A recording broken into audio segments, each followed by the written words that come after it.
France Inter. 7h moins le quart, Claude Guibal avec nous jusqu'à la fin de la semaine pour les histoires du monde. Ce matin, direction les États-Unis où une société de surveillance du web vient de faire une découverte glaçante. Oui Mathilde, est-ce que vous connaissez Wolf News ? Non. Alors c'est une chaîne de télé, ou disons que ça y ressemble, une chaîne dont des extraits circulent sur les réseaux sociaux et on peut voir notamment un présentateur avec cravate noire, cheveux bien peignés, raie sur le côté, déplorer par exemple l'incapacité des États-Unis à gérer leur violence et mettre fin aux fusillades de masse, ou encore on voit sa consoeur, une autre donc présentatrice, qui vante l'action positive de la Chine sur la scène internationale. Et c'est Graphica, une entreprise spécialisée dans l'étude des contenus numériques, qui a tiqué en repérant une très légère désynchronisation entre la voix des présentateurs et le mouvement de leur bouche.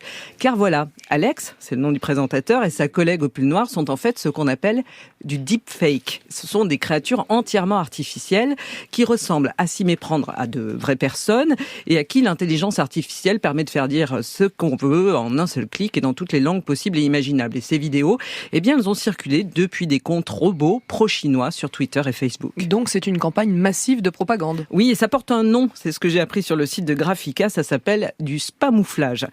Ces manipulations numériques permettent en fait de remplacer donc dans une vidéo un visage par un autre ou de changer les propos d'une personne de façon hyper réaliste, et ça présente désormais un défi majeur en matière de désinformation. Et les exemples de deepfake n'ont cessé de se multiplier ces derniers mois. Alors on a vu récemment une vidéo fausse, bien sûr, d'Elon Musk qui est devenue virale. Le patron de Tesla disait être complètement drogué, prêt à partir à la conquête de Mars. Cette petite blague avait été fabriquée par un compte parodique sur TikTok. Et l'an dernier, Facebook avait déjà dû retirer un deepfake de Volodymyr Zelensky qui appelait les Ukrainiens à se rendre aux troupes russes. Alors ce qui est grave, souligne Graphica, c'est que ces faux numériques sont désormais d'excellente qualité et peuvent tromper les publics les plus avertis. Et elles sont faciles à fabriquer, ces vidéos ? Oui, très en fait, parce que celles-ci, elles auraient été produites avec le logiciel d'une société britannique qui le commercialise.